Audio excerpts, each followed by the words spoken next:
Welcome to the Amen Podcast, where all men from all walks of life, backgrounds, and ages can obtain the tools on how to become alpha men from a Christ-centered perspective in today's society. Here's your host, Jimmy Greer. Well, everybody, thanks for tuning in again and getting another episode done. Today, we've got a round two with Paco Balderrama. I was thinking about this, and I know for me personally, there's a second part to everybody's story. We go through challenges, we go through trials, we experience these things in life. It happens to us all. But what we want to talk about today and how we're going to achieve that stronger mentality, that spirituality with the Lord, that leadership role that we can. I think that we first have to really address the elephant in the room. The elephant in the room is, what do we do and how we encounter God's grace when we make those decisions that separate us from Him and from His will, His purpose in life? What does that look like when He gets involved in a situation? Okay? But before we get into that, man, I just want to say thank you for our donors. I want to thank you for our partners that come alongside us and make this happen.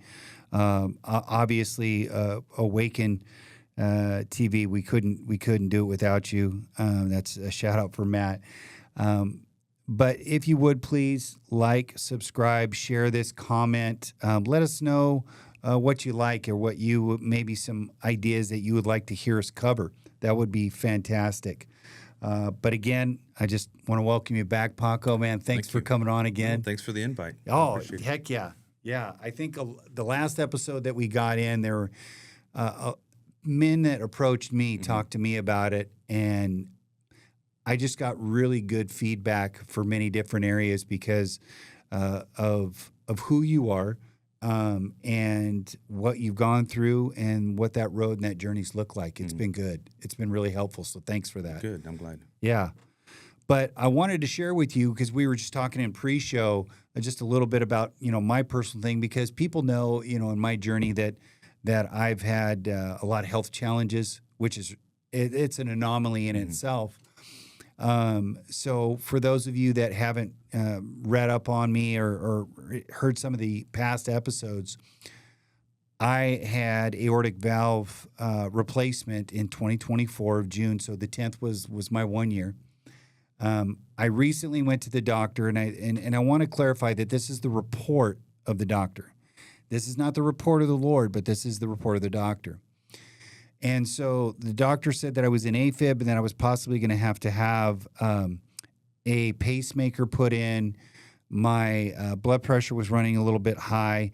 And then I've been having some challenges with memory as well, just because of the oxygen and things of that nature.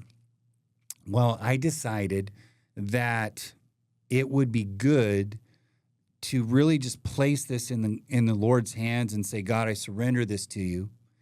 And in that moment that I did that, I had some brothers pray over me.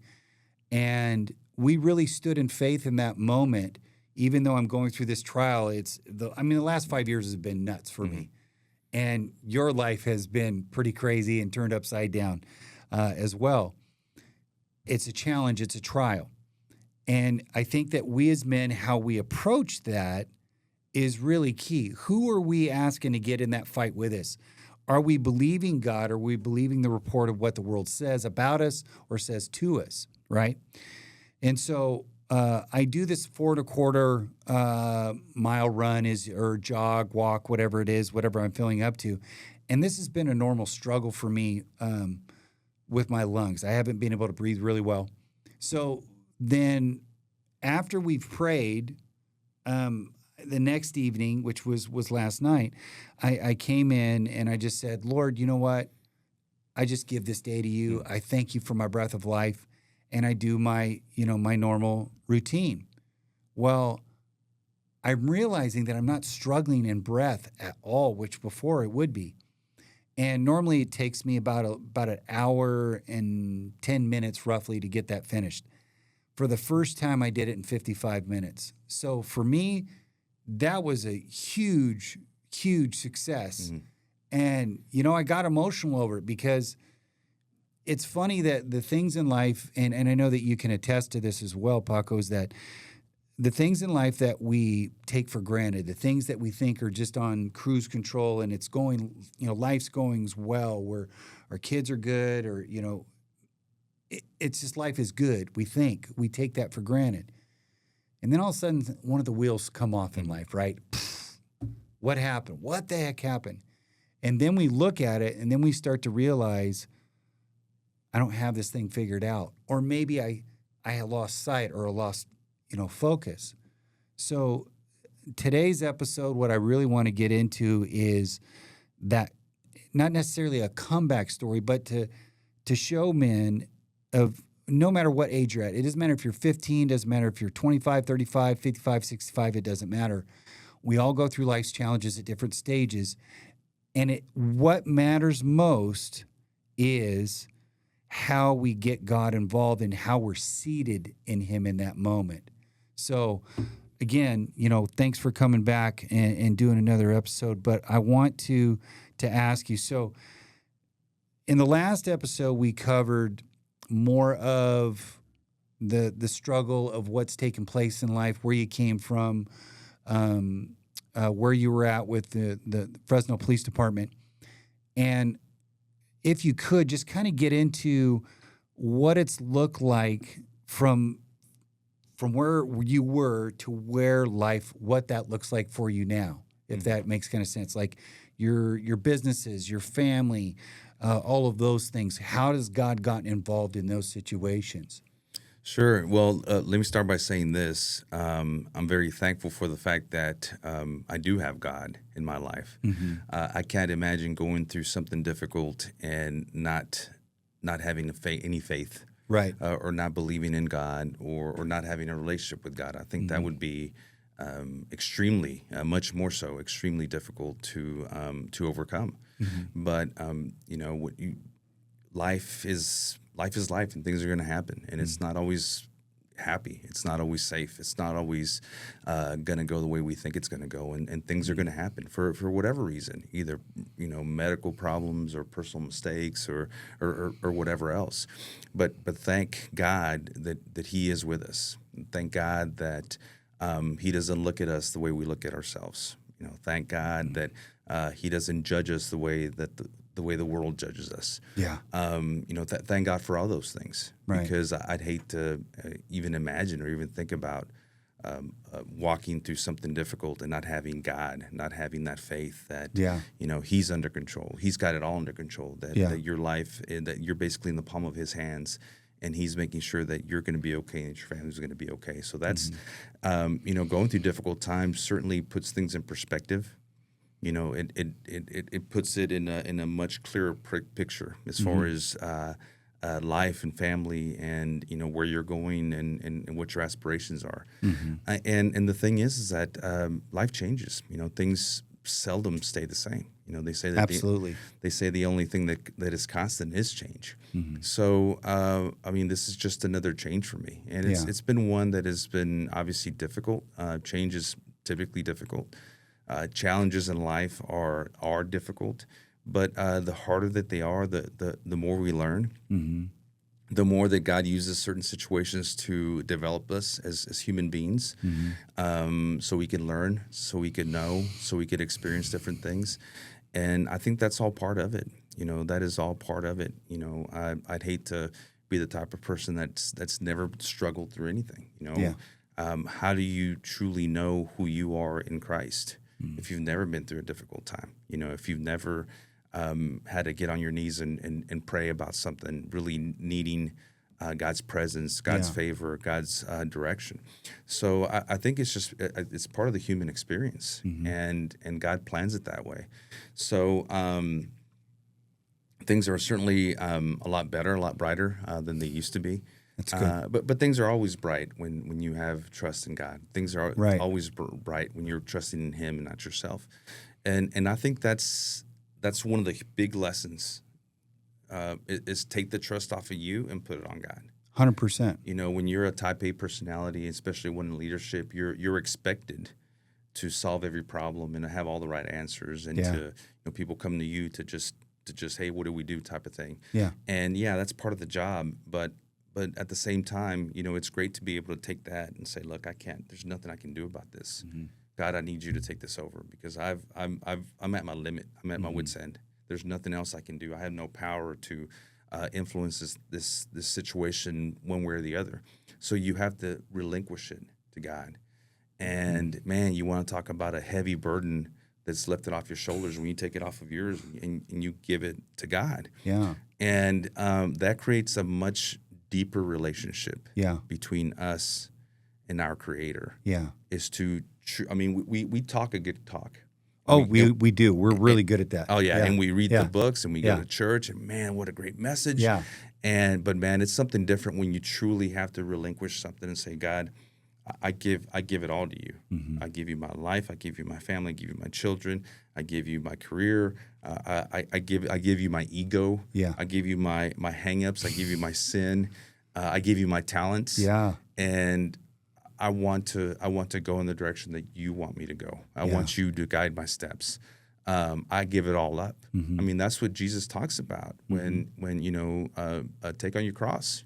Give up your life. Those who give their lives will gain it, and vice versa. Yeah. And that's what it means. It doesn't actually mean that we're gonna be crucified on a cross like he was. Yeah. But no, we're gonna crucify who we are and what we have in our possessions, and we're gonna give it all to him. Yeah. Truly give it all to him. And again, walking through that and living that is a beautiful experience, because the Bible does come to life when you realize, hey, this is what he meant by give it all up. This is what he means by giving control to him. This is what he means by fully trusting in him.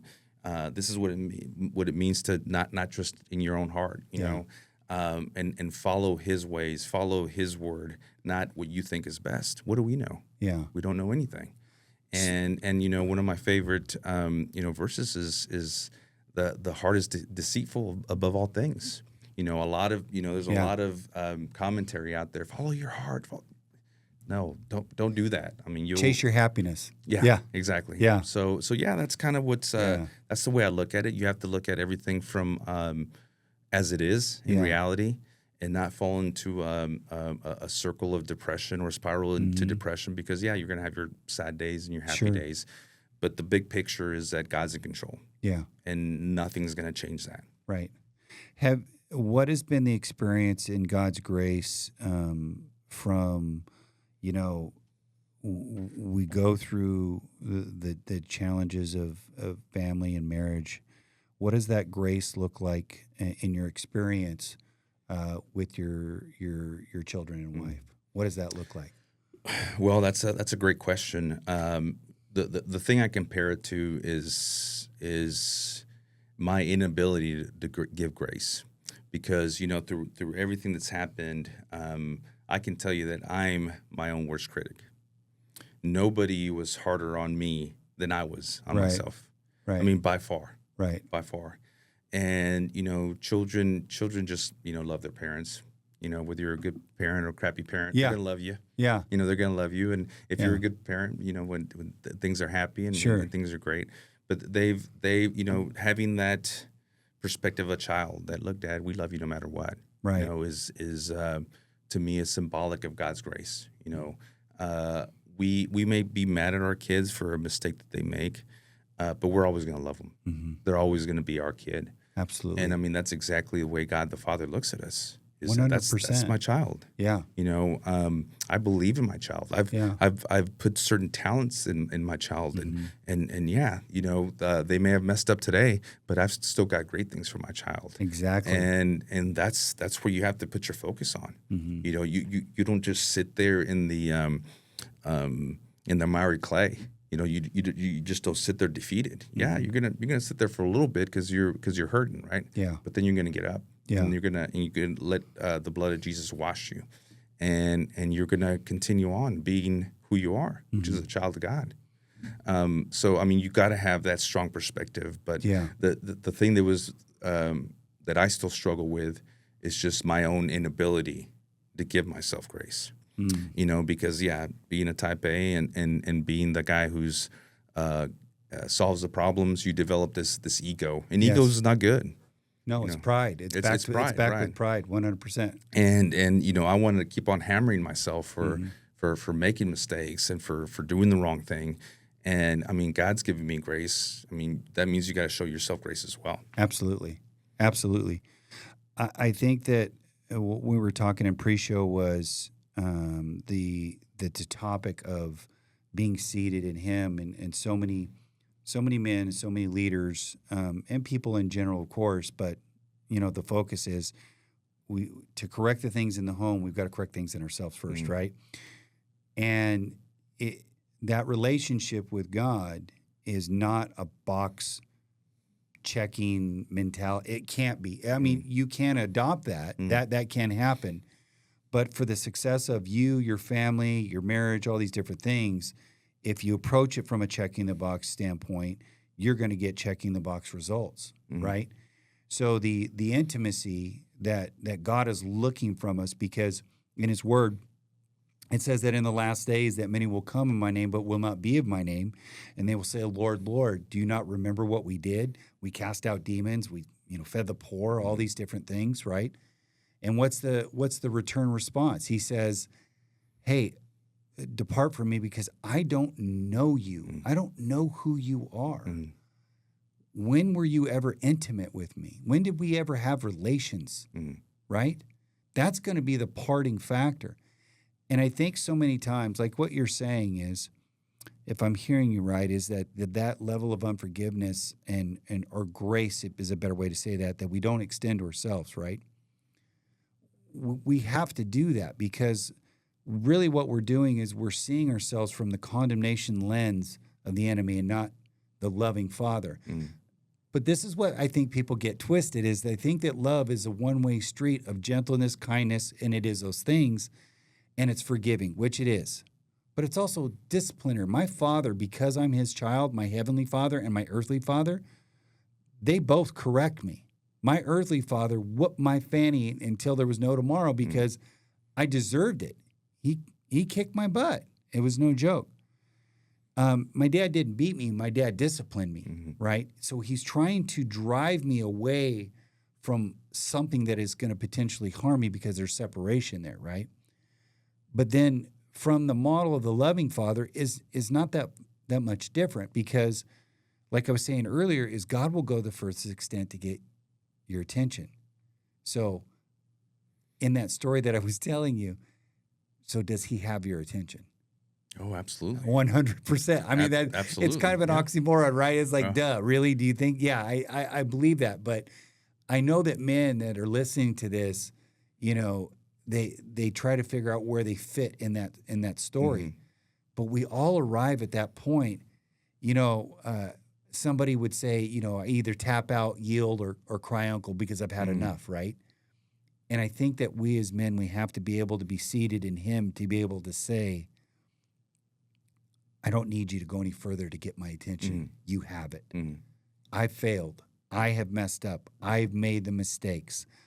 I have chosen incorrectly. I have made things between you and I divisionary, right? So how do you approach that mentality or combat that mentality of, what's a better way to say this? And how you're going to deal with that lie, the enemy, then when he comes in and says, because we are hard critics. You're not enough. You're not worthy enough. You're, look at what you've done, to discredit you because he is the accuser of the brethren. What is that? How does that happen for you?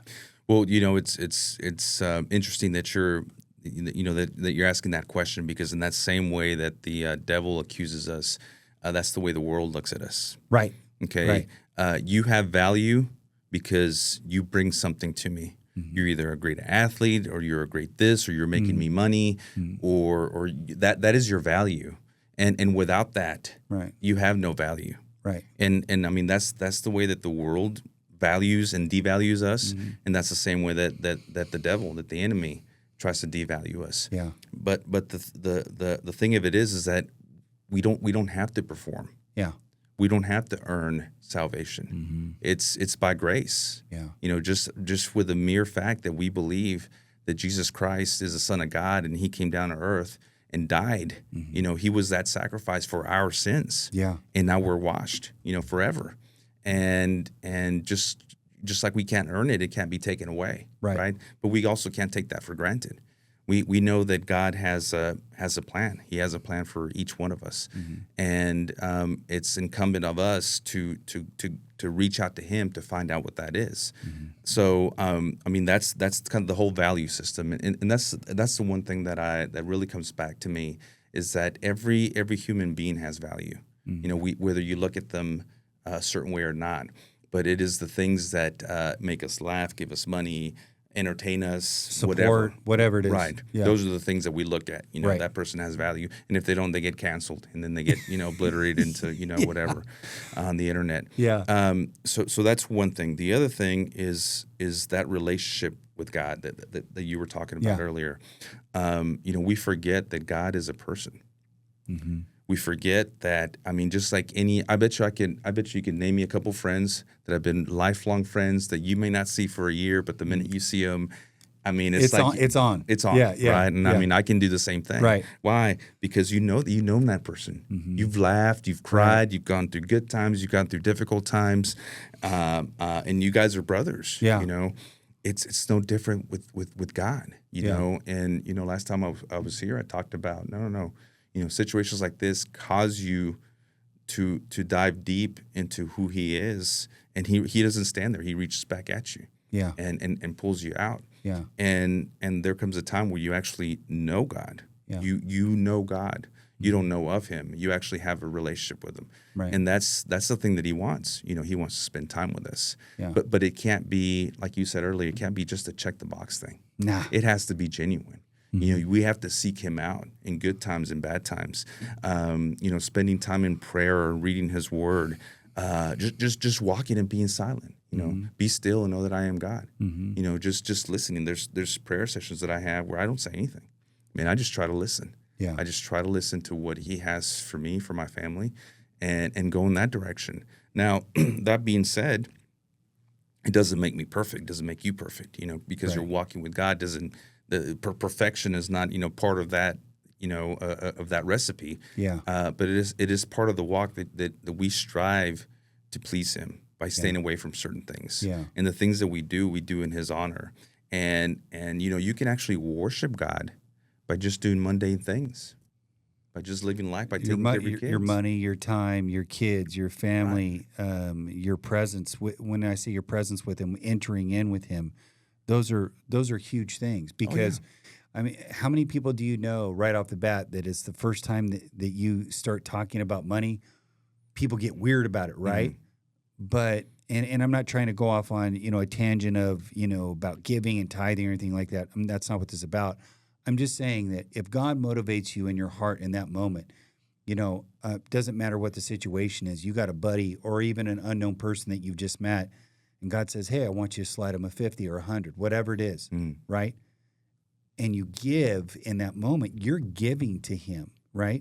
When you show up on time to pick your kids up from soccer practice, you're giving to Him. You're fulfilling that mandate as a leader and as a father, right? I think that for the most part, people, they overthink it. I've overthought it many times. And I think that it's such a big process that we have to go through to get somewhere with God, to really be somebody in who He is, when the whole time He's just saying, can you just love on me and then love on the people that you have influence over or with, right? Right. Is it that simple? It can be that simple, but I think we're the ones that make it complicated. And you said a moment ago, Jimmy, that we overthink things. Yeah. That is our worst problem. One of our biggest problems, just as human beings, is that we overthink everything. Right. We take a small little non-problem and we create a huge thing about it, or we run scenarios through our head over and over. What if I done this? What if I done that? And we cause our own anxiety. Yeah. We cause our own depression. We cause our own lack of sleep because we're sitting there worrying when what we should be doing is trusting, saying, God, I give it to you. Right. So I'm not going to worry about this anymore because it's in your hands. Yeah. And no, I mean, worshiping and honoring God is we can do that in everything that we do.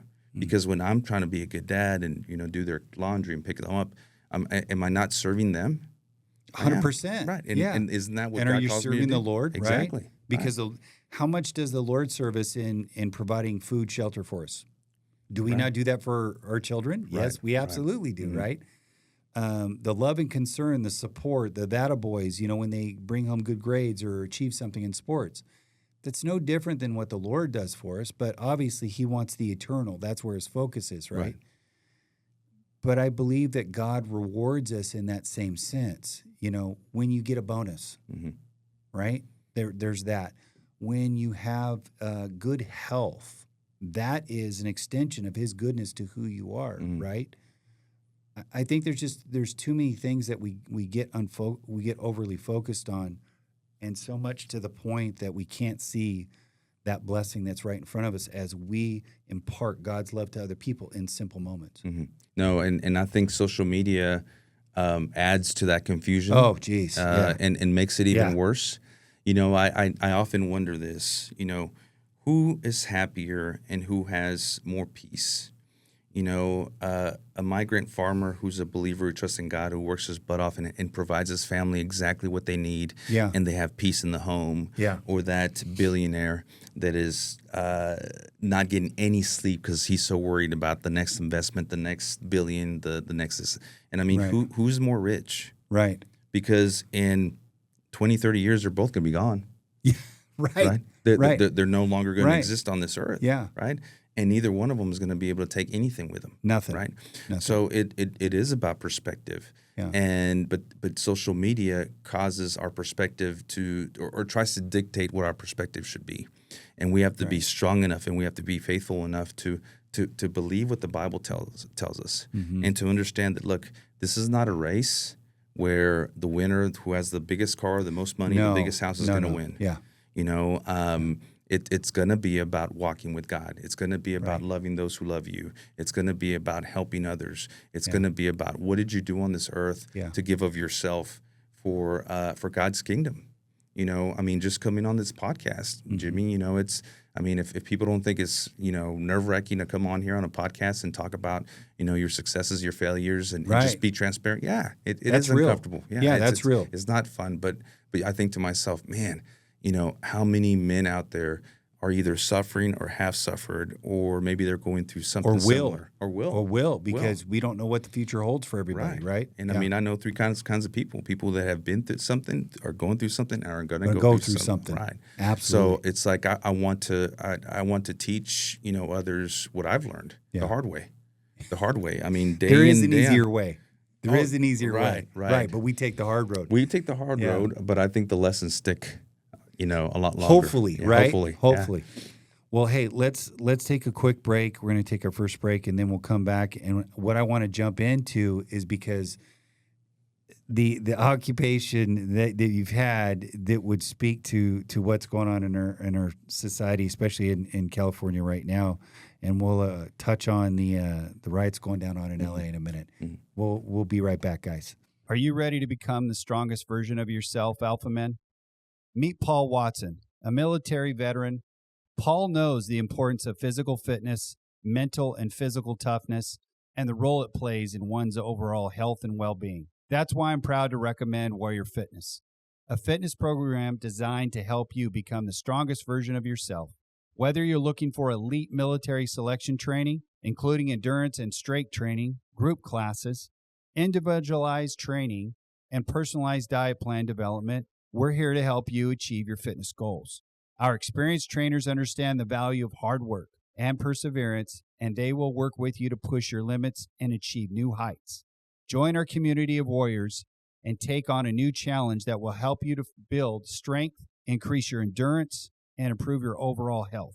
With Warrior Fitness, you'll discover a new sense of discipline, resilience, and pride. Sign up today and let's take on the challenge together. Check them out at their Fresno location at 8039 North Cedar Avenue, Fresno, California, 93720, or on the web on Instagram and Facebook, or if you want to just give them a call, go ahead, 559-242-2570. Stay alpha. Welcome back, everybody. We're going to kind of switch gears, but then we'll get back more into the topics that we were talking about in regards to grace and trials and how God works that out with us and how we as men, as leaders, should be seated in Him to get that done. But with Paco, I wanted to ask you, I wanted to ask you just because of what's going on in our current climate in the state of California. So recently, we've discovered that L.A. and in a few other states are experiencing what they would call a peaceful protest. Mm-hmm. But by all definitions, it's not a protest; it's a riot. Buildings being burnt, being looted, officers being harmed and hurt in the process. So we know LA's got a pretty tough road, mm-hmm. right? So my itching question before we came in today was like, okay, what would Paco have done if he was the chief of LA in that situation? What would that look like from your professional opinion about that? Well, I happen to know the chief from LA, Jimmy McDonald. He's a good guy. He's a mentor of mine, and I think he's doing one heck of a job. I mean, he's a very, very experienced person. I can tell you that the LAPD and the LA County Sheriff's Office, I mean, they have a long history in just riot control and demonstrations. So I mean, they're not new at this at all. It's not uncommon, right? Yeah. They're pretty used to it. Probably couldn't happen at a worse time. Right. They're facing a budget deficit as well in Southern California, which means they are, I believe LAPD is like 1,200 police officers short. Oh, wow. And, all this overtime is not helping the budget, either. So, and I kind of wish it was just California. But, right. I mean, I just saw in the news today that, Chicago is experiencing the same thing, San Antonio, Dallas, New York City, a lot of your bigger cities, and these demonstrations are just so politically charged. Yeah, because it has to deal with immigration. It has to do with whether you're red or you're blue, whether you support the president or not. Yeah. So it just kind of charges everybody up. One of the most important things as a chief when it comes to demonstrations is that you want to be able to protect everybody's rights. Right. I mean, you have the right to peacefully assemble and to have signs and to do that. Say what you want to say. Say what you want to say. Yeah. You don't have the right to stop traffic. You don't have the right to destroy property. You don't have the right to assault people. Right. And so it's a very difficult situation. Mm-hmm. And when you add the military into the mix, I think it puts people like my friend Chief McDonald in a tough predicament. Because his mayor and our governor are saying, well, we don't want the help, right? And you ask any police chief if they could use more resources, and the answer, and if they're in a deficit, right? They don't have the manpower. Right. Why wouldn't you want that? Right. And I mean, you're not going to put them in a scenario where they're going to be making arrests. They could block traffic. There's a lot of other things that the National Guard can do. But man, it is a tough situation. I mean, I'm actually kind of glad I'm not chief during this time because I mean those are. Those are tough to handle. I mean, they are very difficult to handle. And then you have to do it with limited resources, and then you have to do it with every single eye on your every move. Right. That everything and anything you do, is going to be exploited and put out there on social media and in the news and everything else. I mean, just today, I don't know if you saw, we had one of our representatives, Padilla, try to go into a press conference and was forcefully removed. I did see that. And I mean, we're just now hearing the blowback from that, right? So, in the words of going back to years in the riots, the King riots. Oh yes. Can't we all just get along, right? And I mean, we can't get along in federal government. We can't get along in different states and different positions, and being a police chief, you're a neutral party. I mean, you're not politically involved. You're just trying to keep the peace. You're crowd control. Yeah, I mean, you're literally trying to govern the body of masses of people are out there, whatever their intent is. Rather, it's to just say your piece and speak it loudly, whatever you want to say, or if it's actually to harm somebody, Right. or you're a bystander, right? There's like so many different elements that people really don't think because they're so narrow-minded and they don't sit there and think for a second all the different aspects of what that looks like. How many players are there involved in that situation? Oh, a bunch. And I mean, you may have some demonstrators there that are just there to demonstrate. I mean, they're there to, they're there to cause havoc, or they're there to speak their mind. But I mean, you have so many different factions. I mean, you have people who are just embedded in the crowds just to steal stuff, and you don't know that. And you don't know until it that happens. Until right? it happens, yeah. And so it just kind of ruins it for everybody. Yeah, and it puts the police and citizens in danger. I think for me personally, when you start seeing everything happen, right?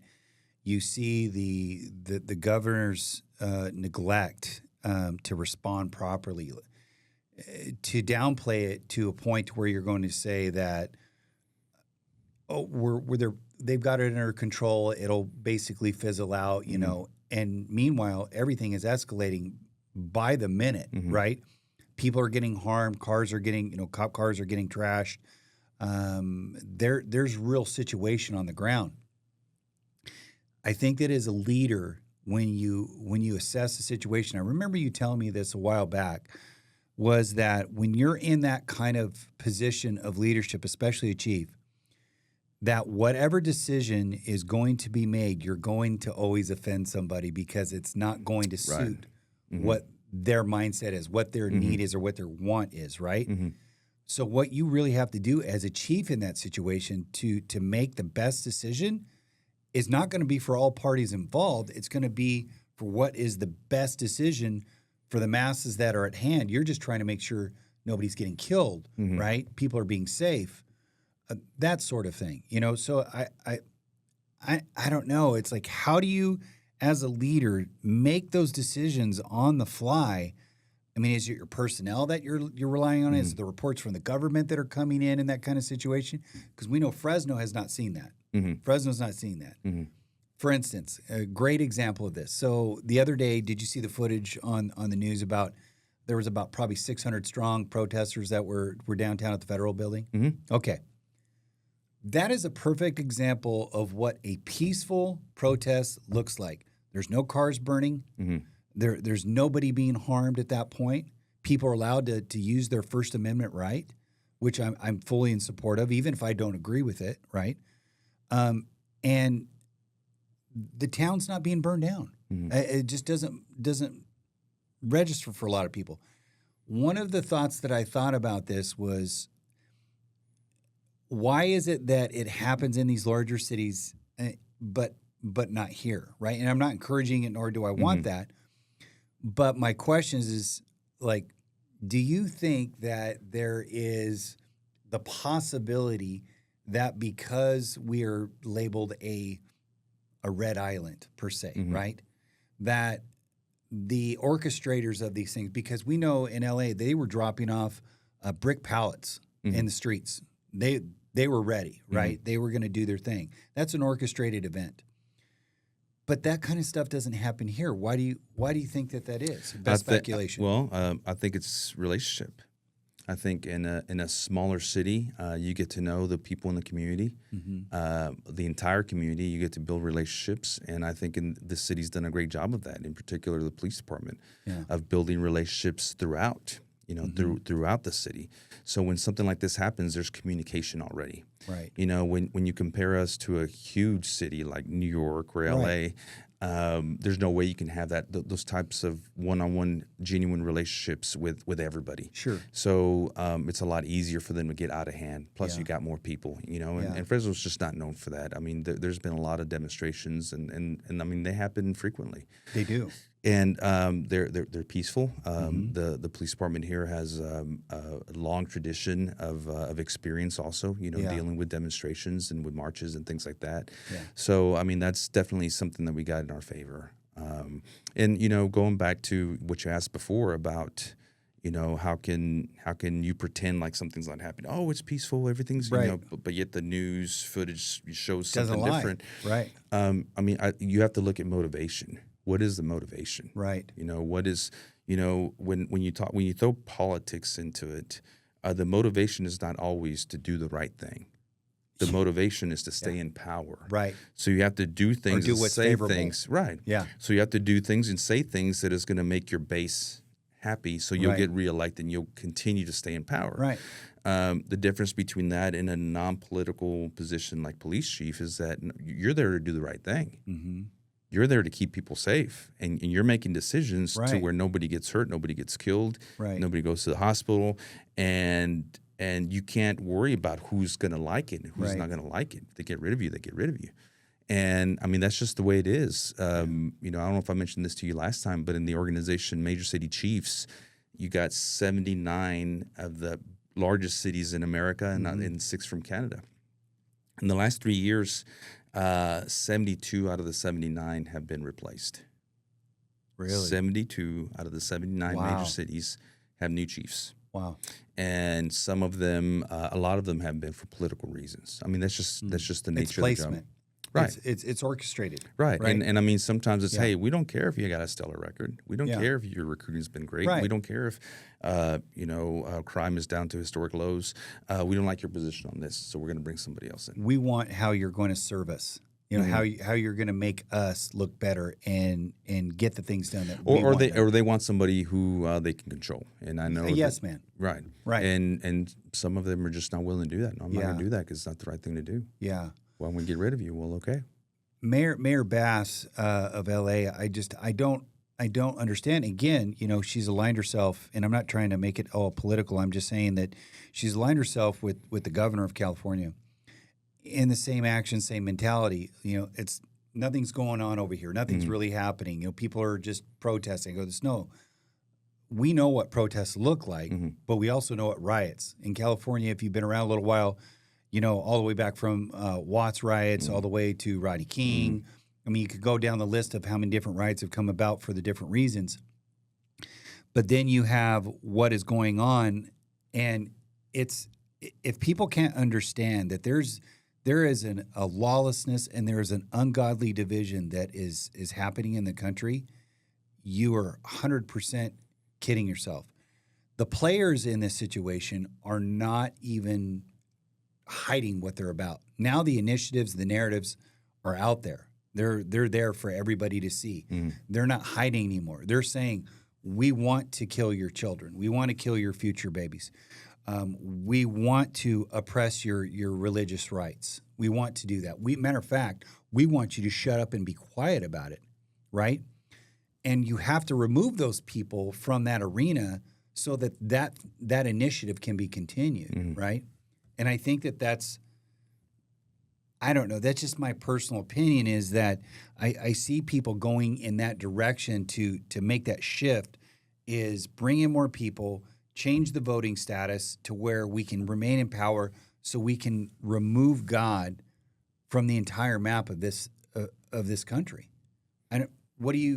What are your thoughts on that? Yeah, what do you think? so there's never been a utopian society, and you know, frankly, yes, the United States of America is in my view the greatest country in the world. Why? Because we have the best economy, we have the most freedoms, we have a great constitution, and things seem to work pretty well.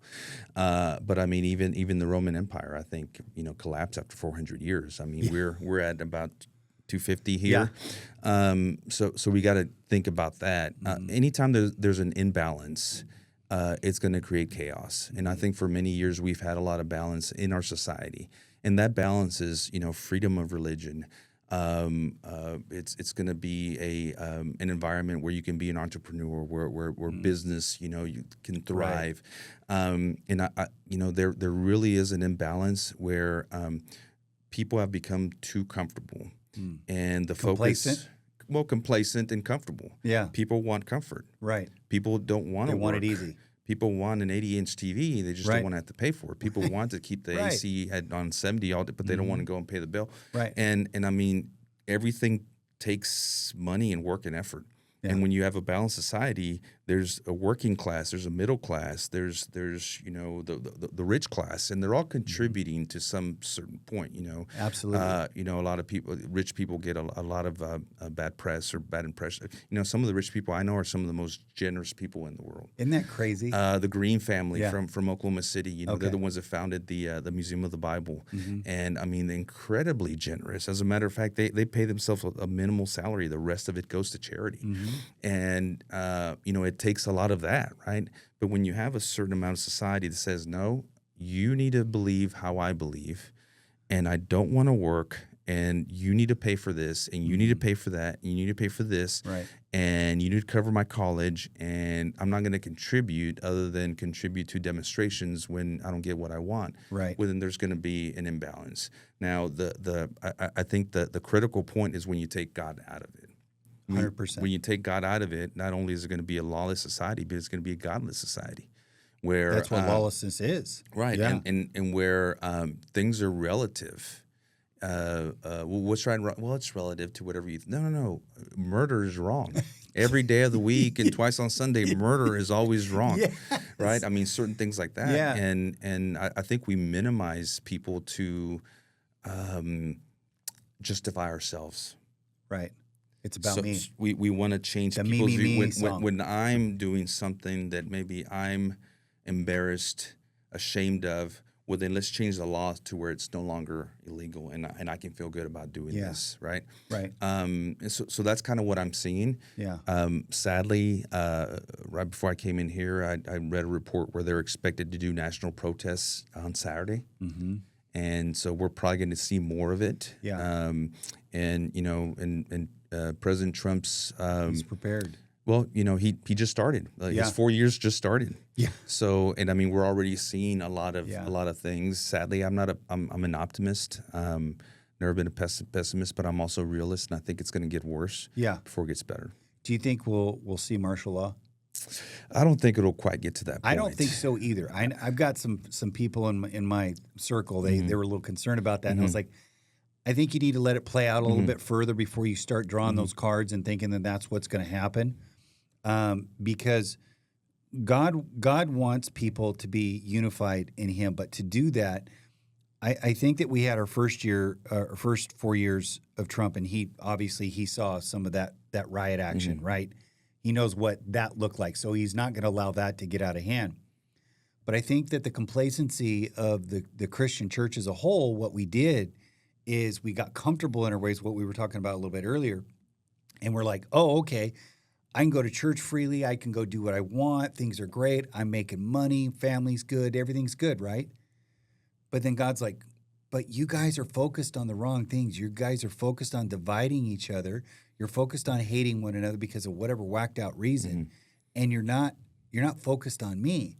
So then we get that 4 year of crazy. I mean, just nuts.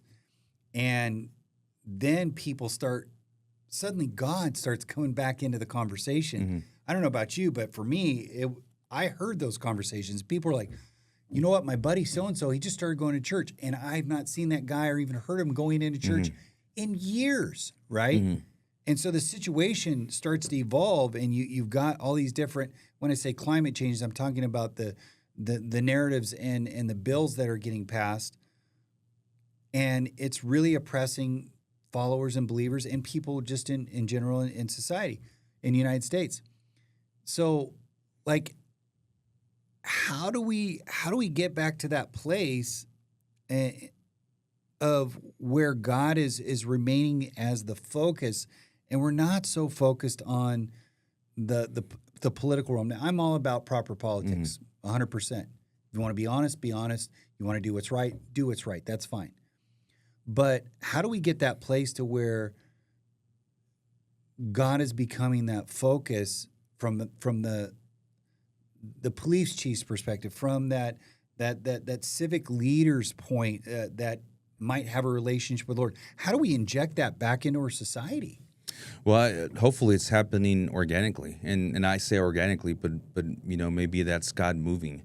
Let's face it, the last presidency, Last 2 years, nobody was flying the plane. Nobody. And I mean, That was a ghost ride. That was scary to watch.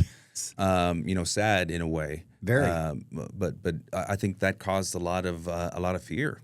I just read today where more men are actually going to church than they have in history.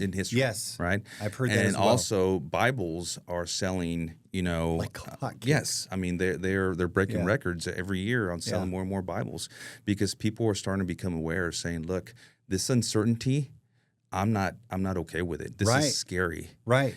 I have to put my trust in something that is 100% solid and certain, and the only thing that's 100% solid and certain is God."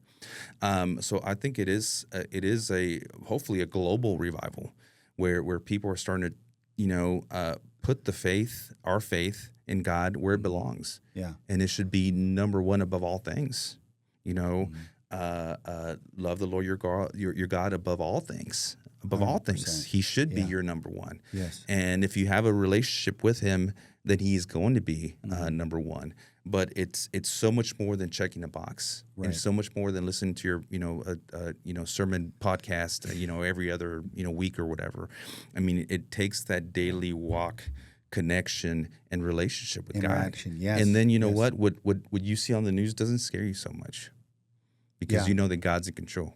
Yes, because he's, if you look at Peter and you look at the disciples that are in the boat, he was physically in control of the climate of that situation, right? Mm-hmm. The weather, everything, the water, all of it. But what he didn't have control of was how people would choose or how they would respond in that kind of situation. And if we recall in that story, he gives the disciples a rebuke. How many times am I going to have to teach you guys this? This is 101 faith. I mean, have you not been with me? Have you not realized what I've shown you, what I've done? And they're like, but we're going to die. No, you're not. I'm literally sleeping in the back of the boat. Look at the posture of the Father, right? I'm taking a snooze. And you guys are worried about all of this? If I'm not worried about it, why are you worried about it? So we look at these things and we see that, whether it's a father, whether it's a leader in the city, a chief, or whoever it is that's trying to live that out, as a believer, somehow that hope, that driving hope of that God has this, right? Mm-hmm. We're not going to respond to the culture. We're not going to respond to the society. We're not going to respond to the narratives that people freak out on.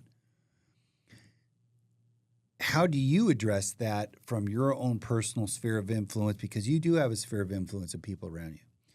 How do you address those kinds of situations when somebody I'm sure you get hit up all the time. Paco, what would you do in this situation? How would you, look at what's going on. What would you do? What's your response? So the first thing I try to do is not sound too preachy, but it's very difficult for me to do that because I truly believe that the answer is in God. He gave us that example of Jesus was our example. Like he lived it out so we could do what he did. So what does he do when all havoc's breaking loose on the boat? He sleeps. Mm-hmm. Is he worried? No, he's not worried. Absolutely not worried. Right. Yeah. So that's exactly how we're to treat our problems. What does worrying do? Does it add a single hair to our head? No, it doesn't. Nothing. So it does nothing. And I told you earlier how for our society, our mind, our thinking is really our worst enemy, Jimmy. It is. Because we watch, we see other people are freaking out, and then we start doing the same thing. And it makes people sick. It does. It causes them to lose sleep. And, a lot of times. Make poor decisions. Right. Make poor decisions. And then in reality, 2% of what they feared will actually happen, and 98% will not happen. Right. So they feared for nothing. Yeah. So, really got following Jesus' example. Yeah. And to say, well, Paco, what about this? You know what? I believe that God's not going to allow anything to happen to me that he doesn't want it to happen. Right. So my well-being, my health, the health of my family is in God's hands. 100%. So why would I worry about outside factors? Yeah, I'm going to make smart decisions. I'm going to make them wear seatbelts. I'm going to make them put helmets on when they're riding their e-bikes or whatever. But those are the smart things to do. But I'm not going to sit there and worry. I don't sit there and helicopter it. Right, kind of like my mom used to do. Hey, where are you guys at? I try not to do that. Yeah. And then that goes the same for global events. Right. Global events. I mean, people are watching what's happening in LA and they're scared that it's going to happen here. And they're genuinely scared. They are. I've talked to a couple people. They genuinely have what you're saying is that's a real feeling. And, my response is trust in God. 100%. What is your trust? Yeah. And pray for your leaders. Yes. And I pray for my leaders, but ultimately my trust is not in them. My trust is in God, that He's going to provide a way. Absolutely. For us to have peace. For you know what? I really believe that before this world comes to an end, there's going to be a huge revival. That, the things that we're seeing, like more men attending church than they ever have, and Bibles, selling off the shelves, that is a sign of a huge revival that's going to happen before God comes back. Yeah. Because it is His will. It is His will that all be saved. Right? But I also believe that prompting in our heart to seek Him doesn't come from us. Yeah. That He reaches out to us first. Right. That He touches us first. And some of us take it seriously. Yeah. And take that as something very special, and we seek Him out the rest of our lives. And some people don't. And some people bypass it altogether. They miss it. Right. Right. They choose it too. Right. Right. We all have a choice.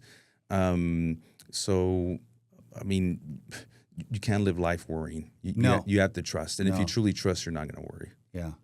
Hey, let's take one more break and then we'll come right back. Okay. Are you ready to become the strongest version of yourself, Alpha Men? Meet Paul Watson, a military veteran. Paul knows the importance of physical fitness, mental and physical toughness, and the role it plays in one's overall health and well-being. That's why I'm proud to recommend Warrior Fitness, a fitness program designed to help you become the strongest version of yourself. Whether you're looking for elite military selection training, including endurance and strength training, group classes, individualized training, and personalized diet plan development, we're here to help you achieve your fitness goals.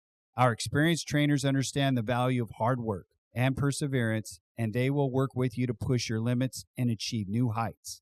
Join our community of warriors and take on a new challenge that will help you to build strength, increase your endurance, and improve your overall health. With Warrior Fitness, you'll discover a new sense of discipline, resilience, and pride. Sign up today and let's take on the challenge together. Check them out at their Fresno location at 8039 North Cedar Avenue, Fresno, California, 93720, or on the web on Instagram and Facebook, or if you want to just give them a call, go ahead, 559-242-2570. Stay Alpha. Welcome back, everybody. We're going to transition here from the riot conversation. We're not talking about protest. We are talking about protest, but that's not a protest. It's a riot. We call it what it is. But what I'd like to do is I want to kind of showcase how God is getting involved in Paco's life and his family, in how life is transitioning and what God's doing, what that looks like. Mm-hmm. So, what are some of those things, those aspects, post Fresno PD, and where you're at now? Well, one of the things I can say is that I certainly have more time on my hands. When you're the police chief of a major city, and you just don't know until you walked in those shoes. Sure. I mean, you are married to the job. You are, 100%. Answering phone calls and checking emails late into the night. Mm-hmm. And even when you're home present, you're not really present. I mean, you're just kind of there in person, but you're not paying attention to the things that you should, and that's your family. So the thing I think I enjoy the most is that quality time with my kids. Yeah. Is just being there and communicating with them and doing fun things with them and just being able to be dad. I mean, no one's gonna they can't pay me enough money to to buy that off. I mean, that's something that you'll never get back. Yeah. And if you do it for too long, they grow up, they go off to college, and then you miss that time, and you're never going to get that back then. So I certainly appreciate the time that I have with my kids. And I mean, technically I'm retired, but I'm only 48, so I'm definitely doing a lot of other things. I don't believe God means for me to start gardening and just worry about my lawn. I don't and picture that you sort as a no. gardener. I No, really don't. I'm not very good at it either. Yeah. So one of the things that is really amazing is just how much opportunity there is out there. Okay. I've worked for the government, Mm-hmm. since I was 18. Right. And, very structured, paramilitary. Mm-hmm. There's fine lines of, what you do, what you don't do, and everything's kind of dictated for you. Well, in the business world, it's quite different. There's a lot more possibilities. You can do something that you love. You can interact with more people. And I'm doing a lot of that. Mm-hmm. I have a consulting business, and I consult with some pretty big clients nationally and even internationally. And so that's keeping me busy. But I'm also invested in a alarm security company that is going to start doing some work with SB 533, which is the bill that was passed a year ago that says if you have 10 or more employees, you have to have a safety plan in your workplace. Okay. And you have to train in that every year. I remember that. A lot of businesses don't know that that's happening. So Mm-hmm. so we do that for businesses. Oh, okay. And then here recently, I just really started focusing on my public speaking business. Really, my biggest passion is inspiring people and being able to talk about the good, the bad, the ugly. What I've been through, what God has done in my life, how I've been able to, have successes in certain areas, and just really share that with the general public. Yeah. I just feel a real calling for doing that, especially with men's groups, Right. because we are so neglected, and a lot of it's our fault. We won't talk. We won't admit when something's wrong. Yeah. We won't admit when we're hurting. Yeah. We pretend like we don't have any chinks in our armor, and nothing could be further from So the truth, true. right? So true. So we are the perfect prey, Yeah. if you will, because we're not taking care of ourselves. Yeah. So I would really like to do that, and that's something that I'm about to start off right now. Okay. And then I'm also working with a really good company here in the Fresno area called Least & Associates. We do internal investigations for governments and for entities. Okay. And they reached out to me, and it's something that I know how to do, and it kind of keeps me connected with a bunch of old cops. Right, So right, I right, like right. that. Right. So yeah, I got several irons in the fire, Yeah. and it's kind of fun. But again, the thing I'm most thankful for is the time I have with my family, and just the fact that God's blessed me. Yeah. And my story has not been written; it is not done. No. There's not by far. God is the author of that book, and he knows how it ends. And there's a whole lot more ahead of me.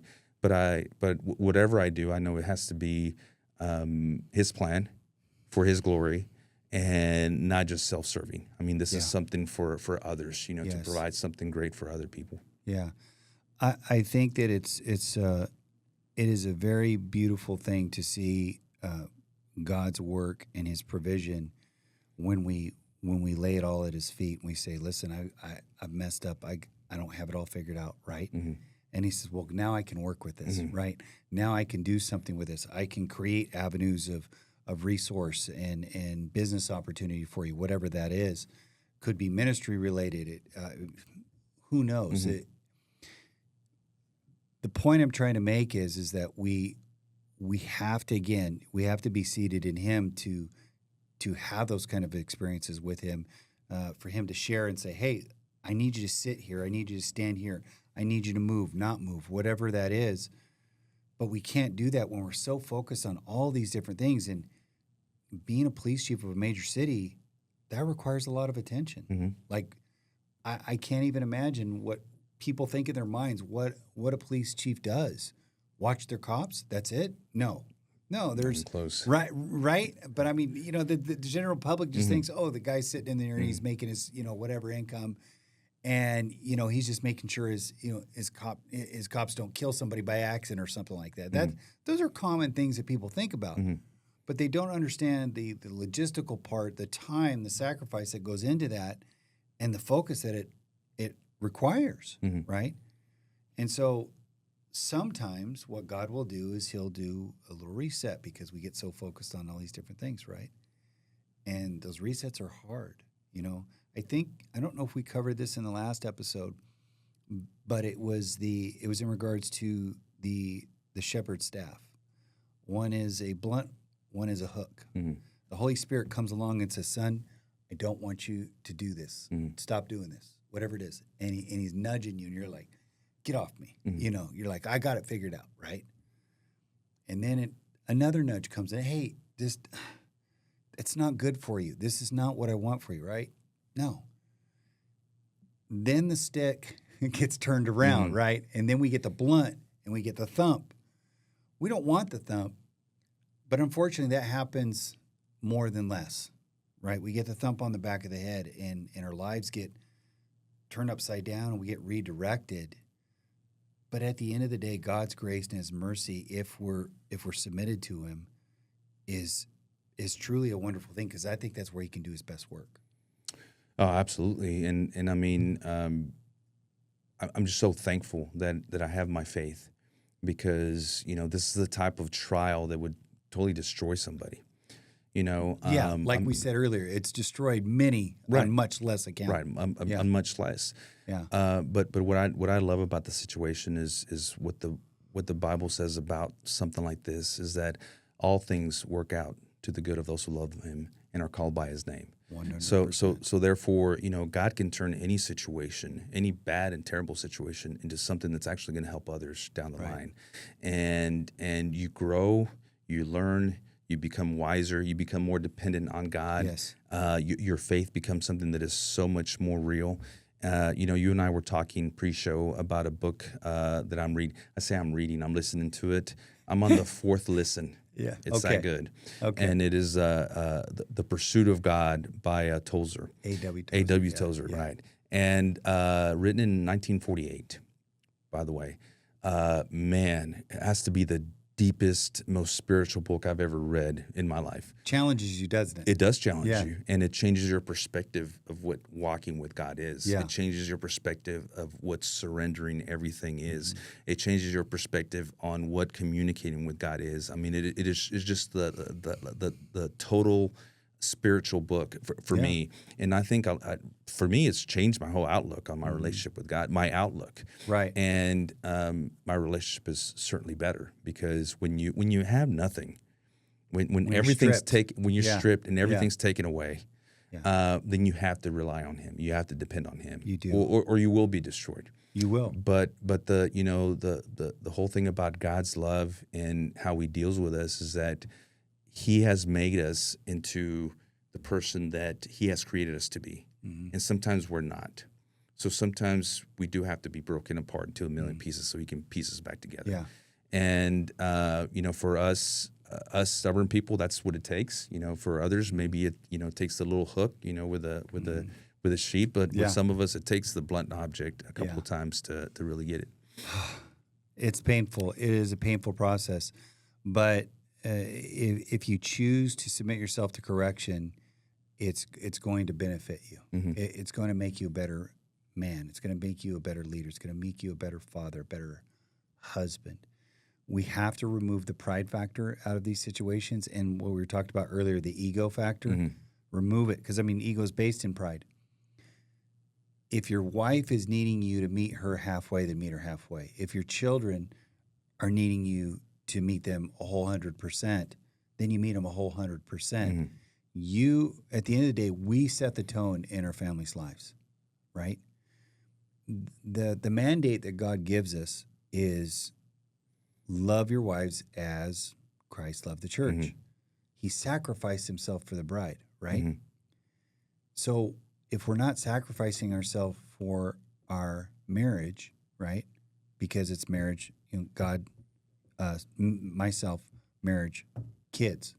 But a lot of people get that twisted. They put the kids in between the parents, which is not God's order.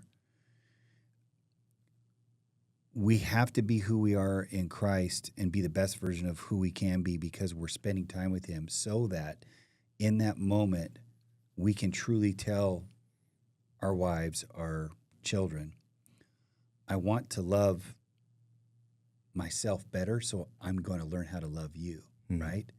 Because it's really a reflection if you really think about it, right? how I love you is really how I'm depicting how I want to be loved, right?